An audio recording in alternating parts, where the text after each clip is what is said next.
Shalom à tout le monde. Nous remercions notre Eloa pour ces moments qu'il vient de nous accorder dans l'Institut biblique de Kinshasa IBK, dans le cadre de ces grands cours, la sotériologie.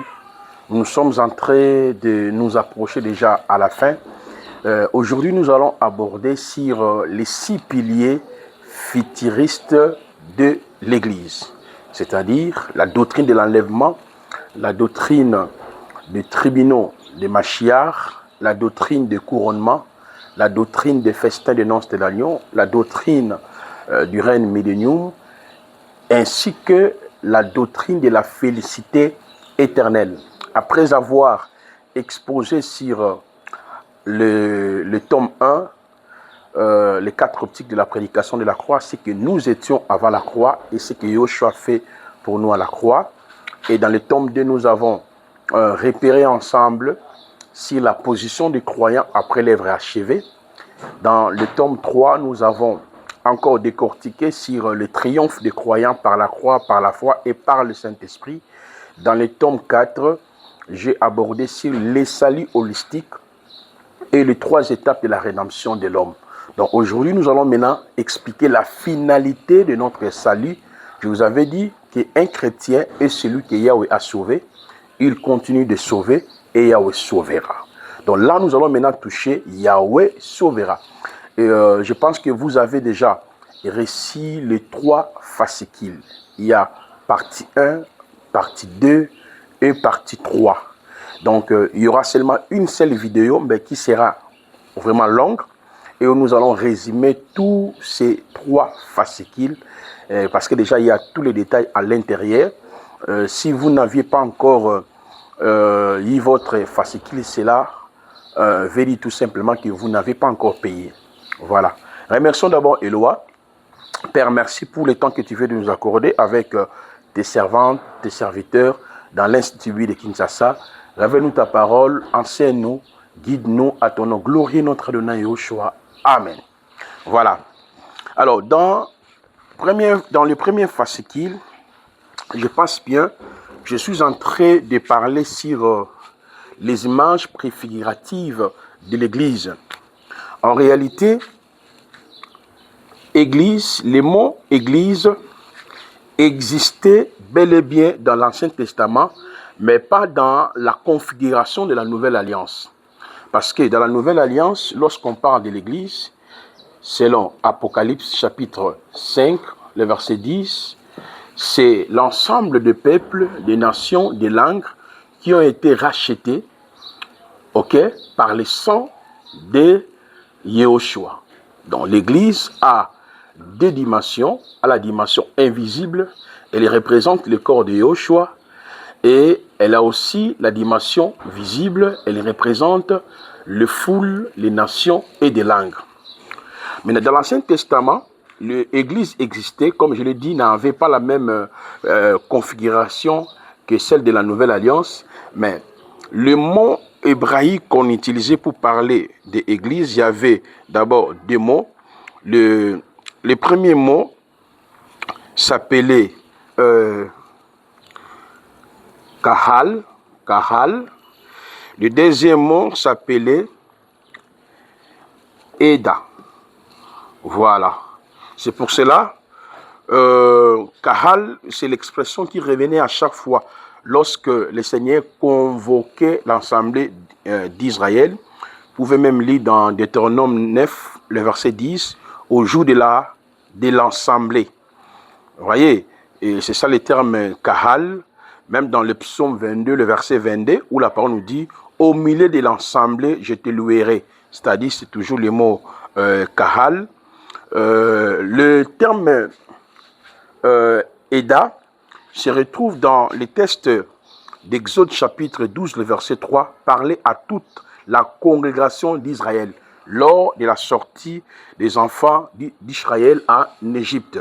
C'est pour cela dans les mots Eda, là nous sommes dans Exode chapitre 12, le verset 13, vous allez voir que il n'y a pas les Eda sans l'exécution de l'agneau immolé. Vous voyez? Exode chapitre 12, le verset 1er jusqu'au verset, n'est-ce pas, 13e. Je vous avais déjà expliqué cela lors de l'exposé sur les 7 faits de l'Éternel. On devait prendre l'agneau sans défaut, sans tache, vous voyez, mâle, le 10e jour, examiné pendant 4 jours, et le 14e jour, entre les 2 soirs, l'agneau a été exécuté. Donc, lorsqu'on parle des Eda, on voit d'abord le coulement du sang, l'exécution de l'agneau. Et l'agneau qui a été exécuté en Égypte a permis qu'il y ait l'ensemble, de rassembler le peuple. Parce que même le rassemblement a commencé avant même l'exécution de l'agneau. Donc, sous d'autres mots, on ne peut pas parler de l'Église sans la préconnaissance des Élis. On ne peut pas parler de l'Église sans l'exécution de l'agneau. Donc, cette scène, elle est bel et bien la préfiguration de ce qui s'est passé à la croix. Parce que dans Matthieu chapitre 16, le verset 15 à 19, c'est là où pour la première fois, Yahushua a parlé sur le mot Église, Ecclésia, et vous avez beaucoup de détails à l'intérieur, où il a dit, tu es Pierre, sur ces rocs, je bâtirai mon Église. Or, il n'y a pas l'Église sans le rassemblement, Eda. Il devait d'abord rassembler ses disciples autour de lui, après les avoir rassemblés, et il passe maintenant à la croix comme l'agneau véritable qui a été exécuté en Égypte.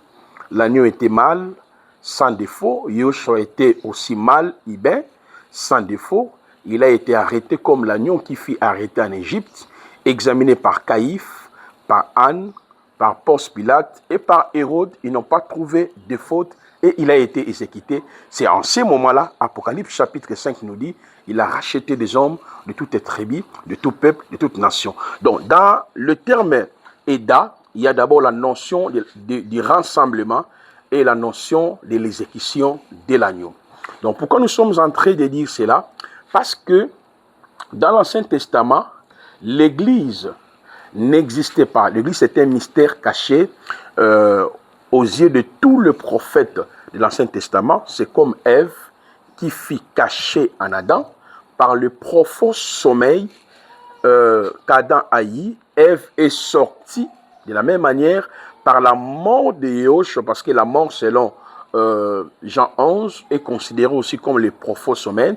Par la mort de Yahushua à la croix, l'Église est née. Je souhaiterais que vous puissiez lire vraiment le fascicule première partie, parce qu'il y a première partie, deuxième et le troisième partie.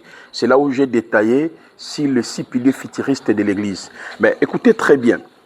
Dans la première partie, j'ai dit ceci. Même si l'Église n'existait pas athée, c'est-à-dire Ancien Testament, j'ai soulevé plusieurs images préfiguratives de l'Église. J'ai évoqué l'histoire du serviteur le plus ancien dans la maison d'Abraham, les femmes vierges que les sacrificateurs étaient dans l'obligation d'épouser. J'ai parlé aussi ici la sortie de Jacob chez Laban. Vous trouverez aussi l'histoire d'Esther. Et là, je suis en train de décortiquer si la préfiguration de l'Église dans l'Ancien Testament en se référant sur le choix que les sacrificateurs devaient faire, parce que la loi dit clairement, les souverains sacrificateurs étaient dans l'obligation d'épouser une vierge. J'ai démontré aussi l'histoire du roi Assyris et plusieurs préfigurations de l'Ancien Testament. Rappelez-vous très bien, lors du cours sur comment interpréter la Bible, du Tanakh à la Nouvelle Alliance, je vous avais dit que l'Ancien Testament, c'est l'ombre des choses à venir. La Nouvelle Alliance, c'est l'accomplissement. Donc, l'Église qui n'existait pas dans l'Ancien Testament, physiquement, mais elle a été préfigurée. Donc, c'est un fascicule de 5 quelques pages. Ça peut vous aider dans la notion des types et l'antitype. Donc, il y a vraiment là, je travaille sur le type et l'antitype. Le type et l'antitype. Je prends des préfigurations de l'Église Et je ramène ça maintenant dans la nouvelle alliance. Donc, lorsqu'on parle de l'Église, nous voyons justement l'œuvre achevée. C'est là où l'Église a commencé. Le lieu de la naissance de l'Église, c'est en cela nous entrions sur l'exposé du volume 1, du volume 2, du volume 3 et du volume 4. Vous comprenez? Parce que dans ces 4 volumes, nous sommes en train de repérer en réalité comment Dieu a bâti son Église et comment l'Église doit vivre sur la terre. C'est en cela, je vous avais fait remarquer un élément, qu'un chrétien est celui que Dieu a sauvé, Dieu continue de sauver et Dieu sauvera. Même lors du volume 4 sur le cours Les saluts holistiques, j'ai démontré les processus généraux de la transformation de l'âme, les processus généraux de la transformation de l'esprit et enfin, le processus généraux de la transformation du corps. Donc, lorsqu'on parle du corps, là, nous entrons directement dans le 6 piliers futuristes. Et par définition, c'est quoi l'enlèvement? Vous trouverez déjà dans les fascicules, j'ai donné beaucoup de détails au sujet de l'enlèvement. Même l'enlèvement a été préfiguré dans l'Ancien Testament. Vous trouverez tous ces détails. J'ai pris... par exemple, dans l'histoire de Noé, l'histoire de Lot, l'histoire d'Enoch, l'histoire d'Élie, et vous trouverez beaucoup de préfigurations que j'ai placées même dans le 6 piliers futuristes de l'Église. Ben, la chose qu'on doit comprendre, l'enlèvement, c'est l'achèvement de notre salut. Sous d'autres mots, c'est la rédemption du corps. L'enlèvement, c'est l'achèvement.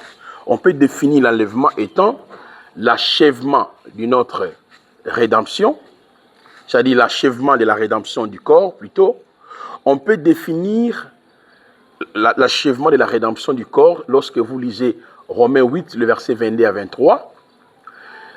On peut définir l'enlèvement étant la transformation de notre corps. Lorsque vous prenez Philippiens chapitre 3, le verset 19 à 20, vous prenez aussi 1 Corinthiens chapitre 15, le verset 34, vous descendez jusqu'à la fin. Donc l'enlèvement, c'est aussi la transformation de ce corps, ou l'enlèvement, c'est l'achèvement de la rédemption du corps. On peut dire aussi l'enlèvement, c'est la disparition. C'est la disparition. Et vous allez trouver toutes ces définitions dans ces 2 fascicules. L'autre petit fascicule ici, les promesses qui concernent le retour de Yahushua. Et dans l'autre fascicule ici, le 6 piliers futuristes, c'est plus de 160 quelques pages. Donc vous avez tous les détails. Et plusieurs passages de la Bible attestent en réalité qu'il y aura l'enlèvement, quand bien même beaucoup de personnes ne croient même pas à cela parce qu'ils sont ignorants. Philippiens 3, le verset 20 à 21, c'est ce que la parole nous dit. Il transformera le corps de notre humiliation. 1 Jean chapitre 3, le verset 2 nous dit, quand il apparaîtra, nous serons semblables à lui. Romains 8, le verset 23, l'adoption et la rédemption de notre corps. Romains 8, le verset 11e, il donnera aussi la vie à vos corps mortels. Donc tous ces passages, vous les trouverez déjà dans les fascicules qui démontrent en clair que le Mashiach reviendra. Jean chapitre 14, verset 1 à 3 nous dit, « Je reviendrai vous prendre avec moi. » Voilà. 1 Thessaloniciens chapitre 1er, le verset 10, « Jésus qui nous délivre de la colère à venir. » 1 Thessaloniciens chapitre 5, le verset 9 nous dit « Dieu ne nous a pas destinés à la colère. » Donc, Matthieu chapitre 24, le verset 40 à 42, l'un sera pris, l'autre laissé. Donc, vous avez toutes ces précisions. Ici, nous sommes en train, justement, vous donner quelques idées afin que vous ayez une pensée lucide pendant que vous serez en train de méditer. Voilà le fascicule. Alors, lorsque l'Église quittera la terre, comme je l'ai dit, l'enlèvement, c'est l'achèvement de notre salut. Donc, c'est-à-dire, le Seigneur viendra transformer notre corps et en même temps nous rédempter. Lorsque l'Église que nous sommes, nous quitterons, ça c'est le premier pilier, nous quitterons l'enlèvement, nous allons passer par le tribunal de Christ. Donc il faudrait que vous puissiez noter, il existe deux sortes de tribunaux de Machia. Il y a un autre tribunal qu'on retrouve dans le livre d'Apocalypse chapitre 20. Quand vous commencez à partir du verset 1er jusqu'au verset 14e, là on parle du trône blanc, du jugement dernier, parce que ce tribunal-là est lié à la seconde résurrection. Et justement, ça nous renvoie au trône blanc, au jugement dernier. Nous aurons suffisamment le temps d'aborder ça lorsque nous allons toucher sur l'eschatologie générale. Mais ici, nous allons justement nous focaliser sur le six piliers futuristes de l'Église. Mais déjà dans les fascicules, on a touché beaucoup de points, même lorsqu'il y aura l'enlèvement, qu'est-ce qui va passer sur la terre, comment l'Antichrist va opérer. On a essayé vraiment d'infiltrer toutes ces prophéties qui nous renvoient par rapport à Israël et comment les choses vont se faire. Mais on reviendra sur l'eschatologie générale quand je vais parler sur les nations et Israël dans la perspective prophétique. Mais en lisant déjà les fascicules, vous trouverez bien des détails que nous avons essayé de consigner sur ce point. Maintenant, là, le tribunal de Christ ici, c'est le tribunal où le Seigneur va juger ceux qui seront enlevés. Et dans ce tribunal, nous serons jugés d'abord, par les œuvres. Nous sommes dans Matthieu chapitre 25, le verset 36 jusqu'au verset 46, où le Seigneur a dit clairement, j'avais faim, vous ne m'avez pas donné à manger, j'étais malade, vous ne m'avez pas assisté, j'étais en prison, vous n'êtes pas venu me voir, donc voilà, j'étais nu, vous ne m'avez pas vêtu. C'est ce qui va se passer. Parce que le Seigneur nous a sauvés afin que nous puissions pratiquer les bonnes œuvres. Les bonnes œuvres, cela veut dire tout ce dont Dieu nous donne, c'est pour nous-mêmes, c'est pour nos frères dans la foi, c'est pour les orphelins, c'est pour le veuve. Donc, après l'enlèvement, nous tous nous comparaîtrons au tribunal de Yahushua. Nous ne serons pas là pour être jugés et condamnés, mais nous serons là justement pour que nous puissions juger par rapport aux bonnes œuvres. Aux bonnes œuvres, 2 Corinthiens 5:10 nous dit, il nous faut tous comparaître devant le tribunal de Christ afin que chacun reçoive selon le bien ou le mal qu'il aurait fait étant dans son corps. Romains chapitre 14, le verset 10 à 12 nous dit, nous comparaîtrons tous devant le tribunal de Christ, chacun de nous rendra compte à Dieu pour lui-même. Voyez, donc Dieu va évaluer chaque individu, chaque croyant, voyez, par rapport aux œuvres. Qu'est-ce que vous avez fait? Tout ce dont Dieu vous a donné en termes d'argent, en termes de l'intelligence, est-ce que tu as eu à partager avec le frère?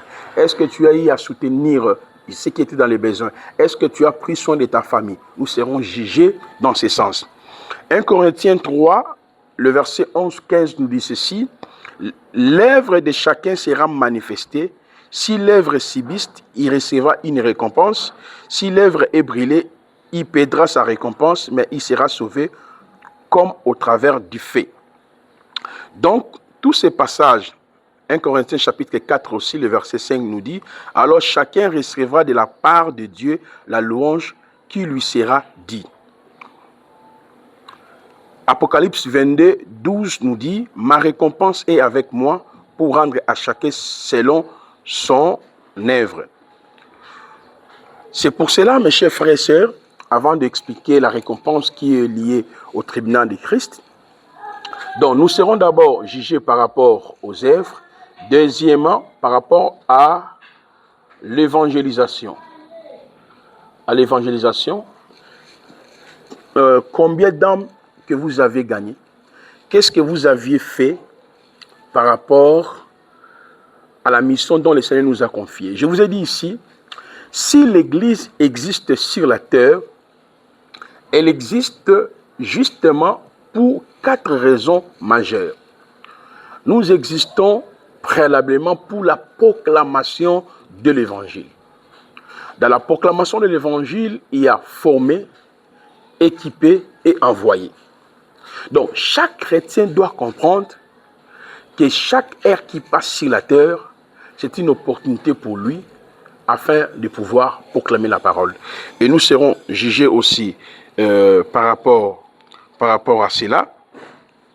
Donc Dieu va nous juger, mais ce jugement n'est pas lié à la condamnation. Ce jugement n'est pas lié à la condamnation, mais c'est le jugement qui est lié à la récompense.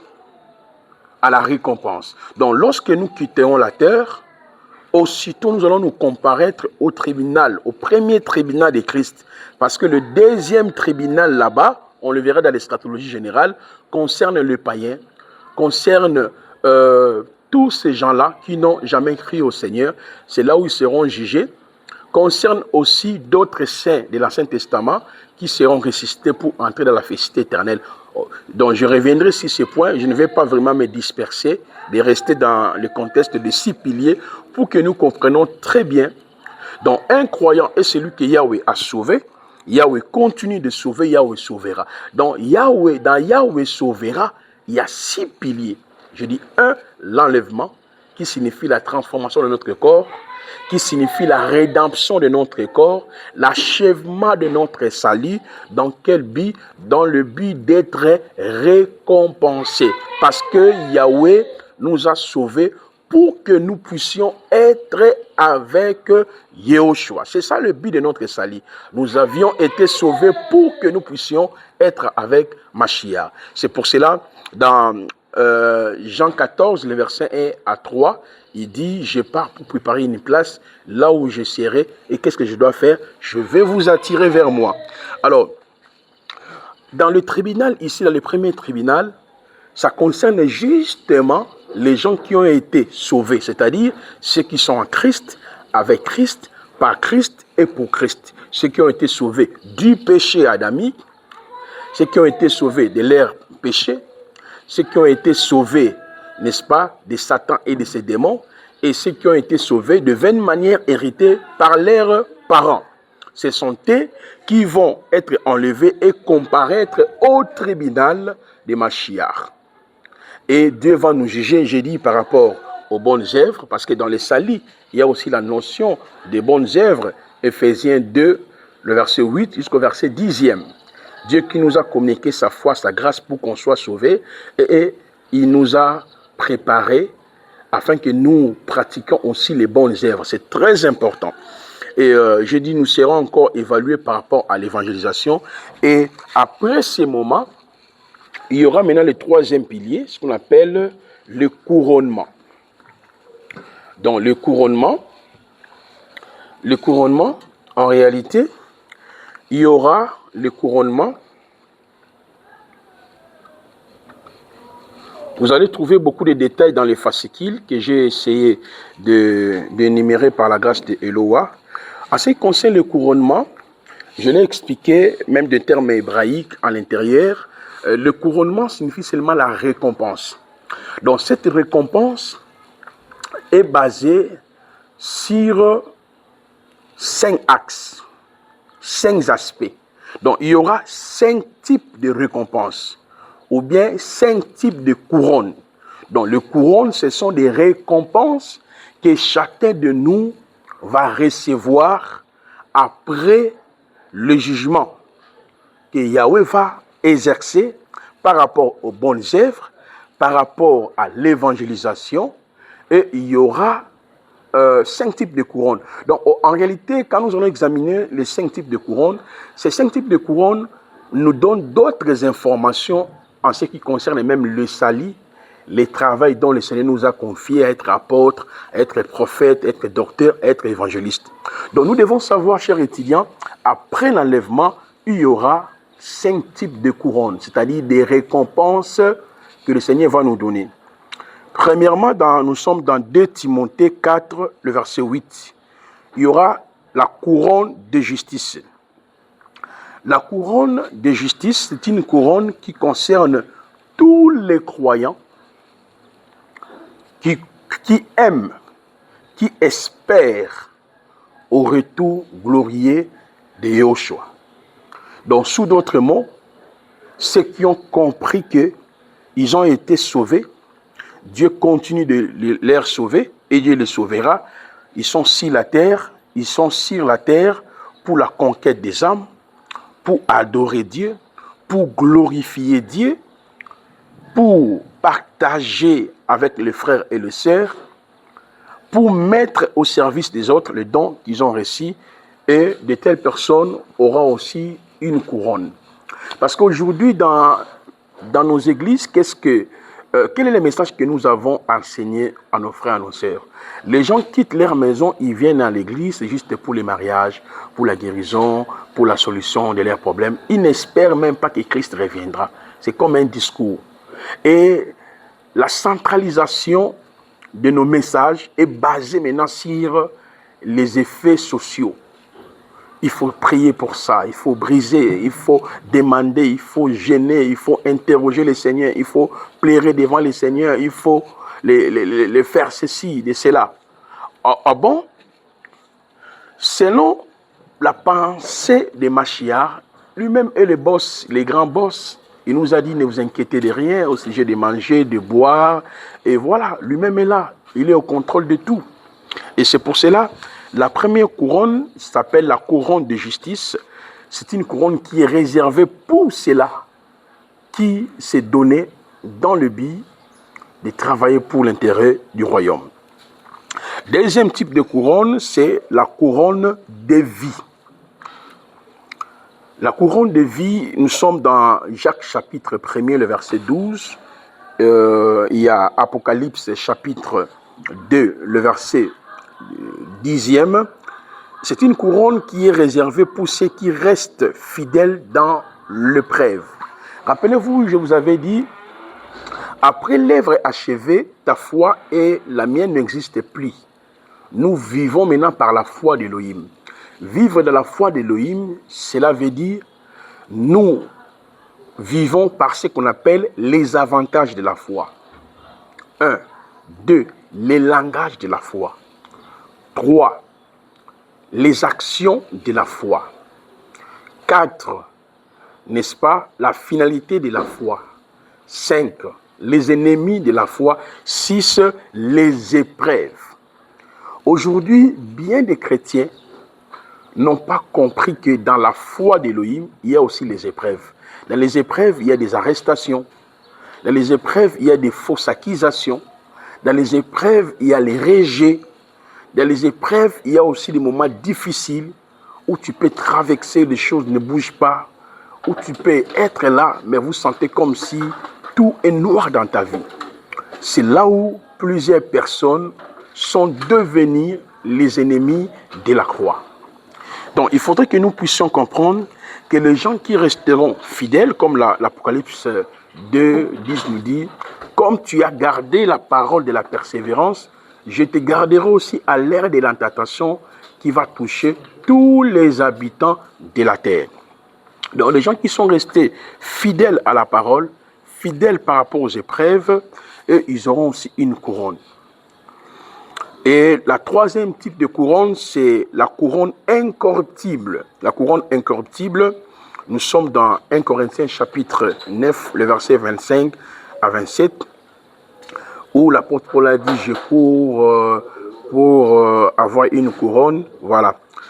Voilà, cette couronne, pour ceux qui donnent leur chair et mènent une vie sanctifiée.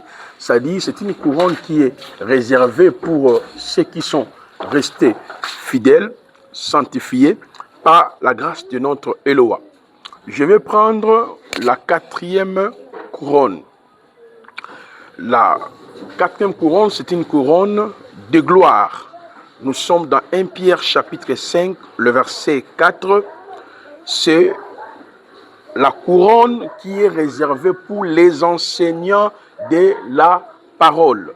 Le pasteur, le prophète, les anciens, les gens que le Seigneur avait donné la responsabilité pour pouvoir prêcher la parole, pour pouvoir enseigner l'évangile.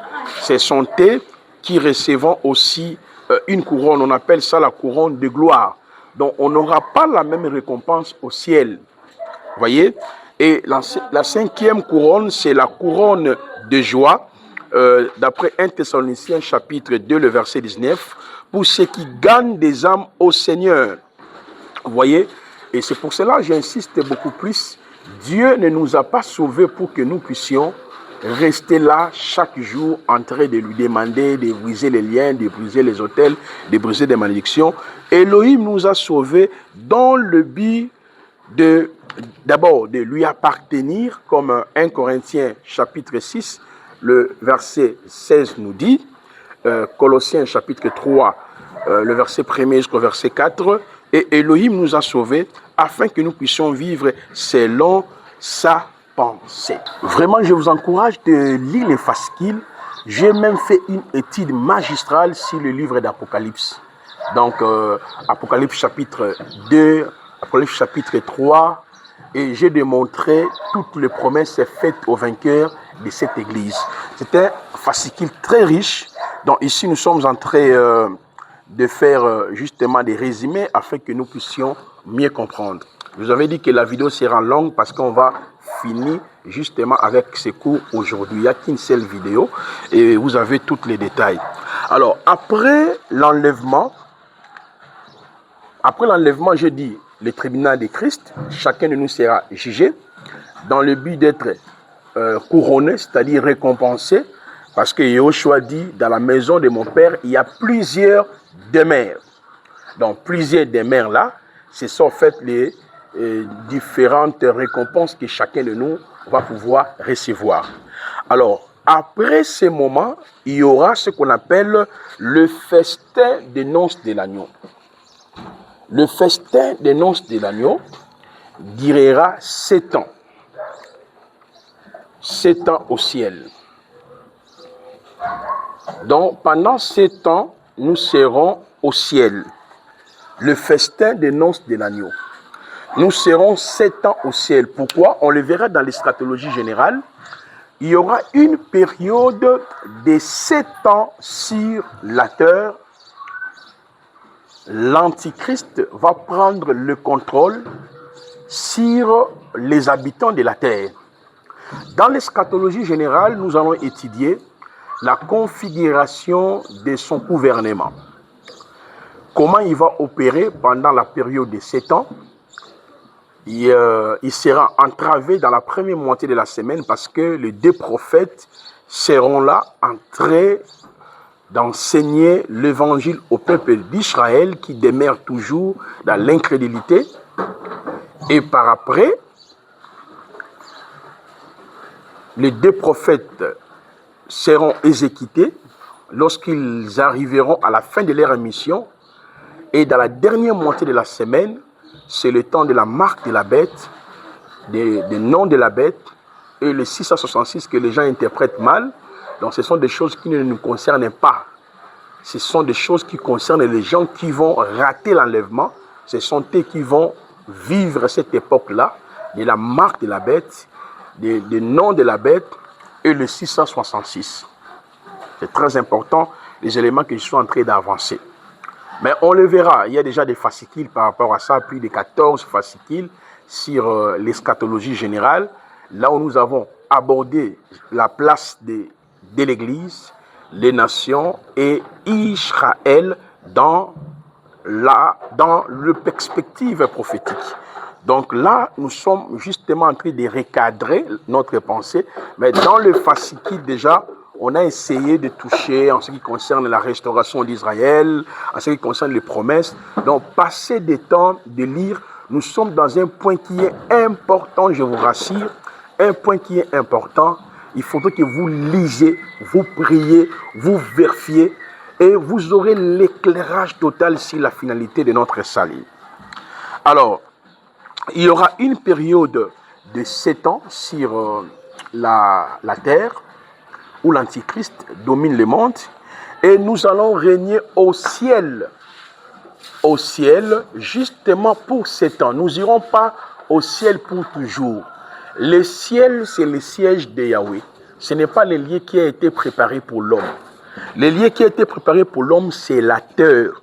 Nous régnerons sur la terre pendant une période de 1000 ans, on le verra, et nous régnerons sur la terre pour toujours, ce qu'on appelle la félicité éternelle, nouvelle terre et nouveau ciel.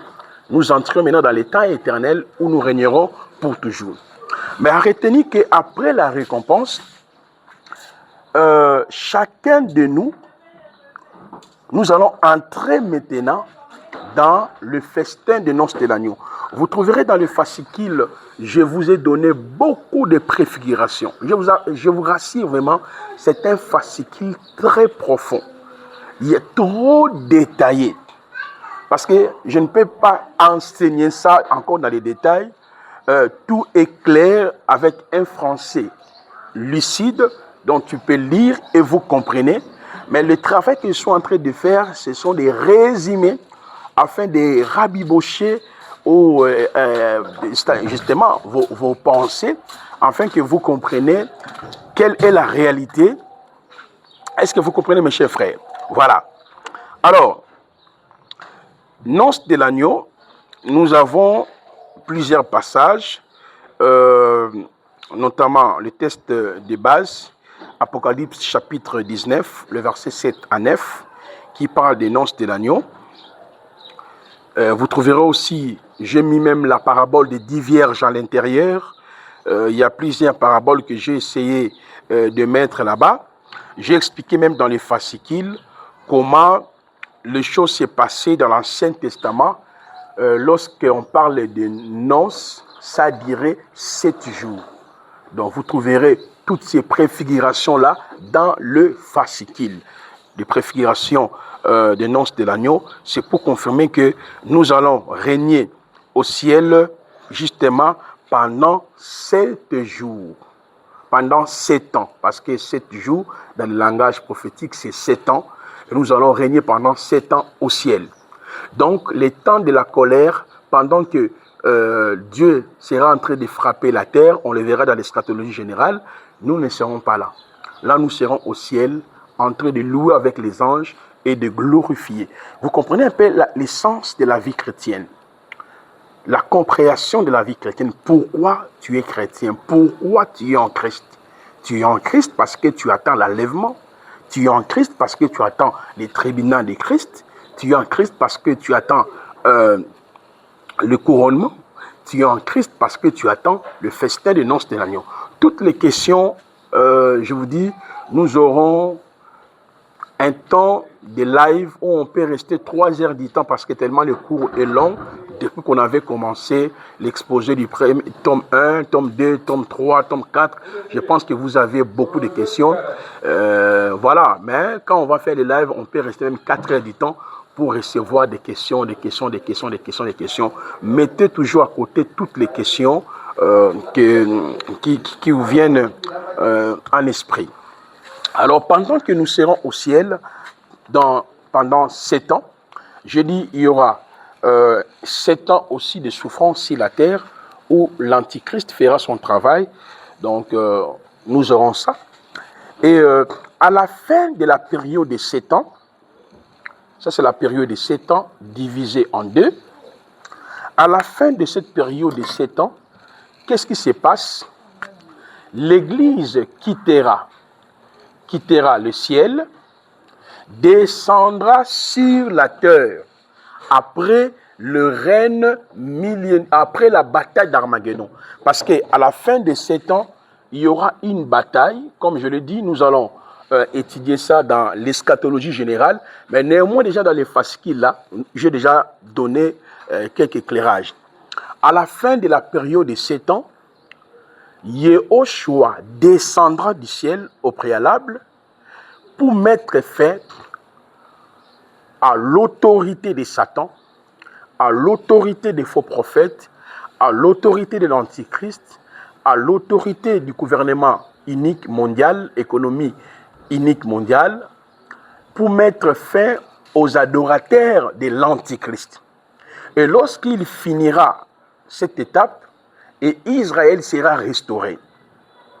Et quand Israël sera restauré, c'est en ces moments-là, l'Église descendra du ciel dans le but de régner. Ça, c'est le 5e pilier, ce qu'on appelle les règnes millénium. Donc, les règnes millénium, c'est le temps pendant lequel l'Église régnera sur la terre avec Yehoshua pendant une période de 1000 ans. Maintenant, dans les règnes millénium, il y aura 2 sortes de corps. Il faudrait que vous puissiez acter cela. Il y aura le corps anormaux. Le corps anormaux, c'est le corps qui concerne les morts en Christ et les vivants, ainsi que les amis de l'époux, le prophète de l'Ancien Testament. Je réitère, pendant le règne millénium, nous aurons 2 types de corps. Le corps anormaux et le corps normaux. Le corps anormaux, c'est le corps qui concerne justement, les morts en Christ et les vivants. Pourquoi? Je vous avais dit que l'enlèvement, c'est la transformation de notre corps. L'enlèvement, c'est la rédemption de notre corps. Donc, lorsque nous serons enlevés, ce corps sera transformé. Le prophète de l'Ancien Testament, ceux qui ont travaillé pour notre salut, ils seront avec nous aussi lors de l'enlèvement. Mais eux, ils ne seront pas récompensés dans le tribunal de Christ. Leur récompense est liée au règne millénium, ainsi que au 2e tribunal pour accéder dans la félicité éternelle. Je reviendrai sur ce point que je suis en train d'évoquer. Mais la chose que nous devons retenir, chers étudiants, que dans les règnes millénium, nous aurons le corps normaux et le corps anormaux. Les gens qui auront le corps anormaux, c'est l'Église, vous et moi, et le prophète de l'Ancien Testament. Nous allons gouverner la terre pendant 1000 ans. Les gens qui auront le corps normaux, c'est Israël que le Seigneur va sauver. 2, les nations, c'est-à-dire parmi les adorateurs de la bête, il y aura d'autres personnes qui vont bénéficier du salut pour qu'ils soient séduits afin d'accomplir la prophétie de Gog et Magog. J'aurai aussi le temps de vous expliquer la différence qui existe entre le Gog et Magog selon Ézéchiel 37, 38, 39 et le Gog et Magog qu'on nous parle dans le livre d'Apocalypse. Voilà, mais je ne vais pas trop mélanger les choses. Je voudrais que vous reteniez d'abord ce qui nous concerne l'Église, les 6 piliers. Mais déjà dans le fascicule, vous avez toutes les explications que j'essaie un peu d'esquiver. Ça y est déjà à l'intérieur. Bon, mais comme c'est l'enseignant, je vais d'abord attirer votre attention justement sur ce résumé pour que vous ayez d'abord l'idée. Quand vous serez en train de lire, vous ne serez pas dispersés. Donc voilà comment les choses vont se passer. Mais il faudra aussi, dans les passages qui confirment que nous allons régner avec Christ, il y a Ésaïe chapitre 2, le verset 1 à 4, Ésaïe chapitre 11, le verset 1 à 10. Nous avons Ésaïe 65, verset 17 à 25. Apocalypse chapitre 5, le verset 10, nous régnerons avec lui. Zacharie chapitre 14, le verset 1 jusqu'au verset 10e. 1 Corinthiens chapitre 15, le verset 24 jusqu'au verset 28, parce que les règnes millénium, c'est le temps de la domination de Christ sur la terre. Apocalypse chapitre 20, le verset 1 à 10. Apocalypse 20, le verset 1 à 10. Ésaïe chapitre 2, le verset 1 à 4. Ésaïe chapitre 11, le verset 1 à 10. Ésaïe 65, verset 17 à 25. Zacharie 14, verset 1 jusqu'au verset 10e. Apocalypse chapitre 5, le verset 10e. 1 Corinthiens chapitre 15, le verset 24 à 26. Apocalypse chapitre 11, depuis le verset 13 à 16. En lisant tous ces passages, les textes précisent clairement que nous régnerons avec Yahushua pendant 1000 ans sur la terre. Mais il y a au moins 3 interprétations au sujet, c'est-à-dire des courants mitigés au sujet du règne millénium. Il y a d'abord le premier courant qu'on appelle le pré-millénarisme. Là, je vous donne directement les TP. Vous allez les remettre. Voilà. Vous allez définir ce que c'est le courant qu'on appelle le prémillénarisme. Le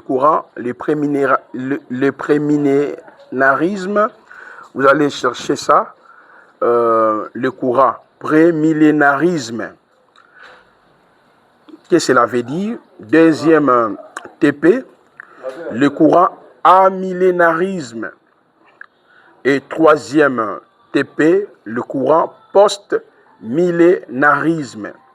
Alors, voici le TP que vous allez faire. On va vous envoyer les logos. Vous allez nous... C'est-à-dire, l'administrateur va vous envoyer notre logo et puis les messages pour que vous puissiez envoyer votre TP. Donc, il y a 3 écoles d'interprétation au sujet du règne millénium, le pré-millénarisme, amillénarisme et post-millénarisme. Donc, nous aurons besoin de ces TP ici que vous allez remettre à la fin de la semaine. Vous allez définir tous ces courants. Mais la chose qu'on doit retenir, en réalité, le règne millénium, c'est quelque chose qui est vrai.